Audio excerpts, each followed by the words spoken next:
Последната најава за оставка од страна на премиерот Заев ако референдумот успел според цензусот и мнозинството се изјаснат против дека тоа ќе значи негово заменување, отвора повеќе дилеми. Треба ли ова да е мотивација за граѓаните да излезат и да му го кажат својот став на 30 септември, па дури и по цена тоа да е последен ден од неговиот мандат? Штом премиерот е подготвен на ваков потек, само за да има успех референдумот, каде тогаш исчезна неговата сигурност дека граѓаните масовно ќе излезат и ќе го поддржат Преспанскиот договор. Зошто никогаш не се објави анкетата дека над 70% ќе гласаат за, што пред еден месец тврдеше Заев дека постои? I believe that more than 70% of our citizens will be in favor. Are you sure of that? Yes, I'm very sure. How can you be? The vote's not happened yet. For example, polls show that more than 75% of our citizens are in favor of NATO and European Union.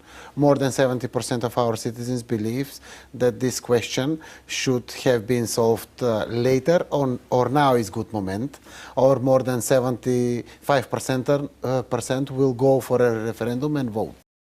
Претходно најави оставка ако референдумот воопшто не успее. Од таа до последната најава поминаа само неколку дена. Што се промени во меѓувреме? Постојат ли анкети со за Заев разочарувачки бројки, што се кријат од јавноста, па оченичките обиди да се спречи бојкотот ода дотаму што премиерот е спремен да потоне само за референдумот да успее? Одговори нема. Последно што Заев откри е дека му понудил на Мицкоски заедно да владеат, додека да се одработат зацртаните агенди, а за возврат да ја поделат одговорноста и опозицијскиот лидер да гарантира оти нема да повикува на бојкот. Напротив. Влезете во владата. Да одработиме заедно за референдумот, да успее и во цензус, и во за. Се молчише малку на ова прашање, за после тоа да се каже дека ама ние не го баравме тоа од вас.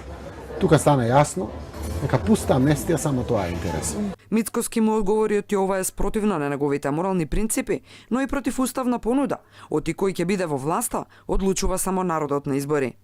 Во меѓувреме, јавната пропаганда за референдумот тече, а дали и во кој правец ќе се движат работите, не е кристално јасно, ако се суди според променливите ставови на премиерот.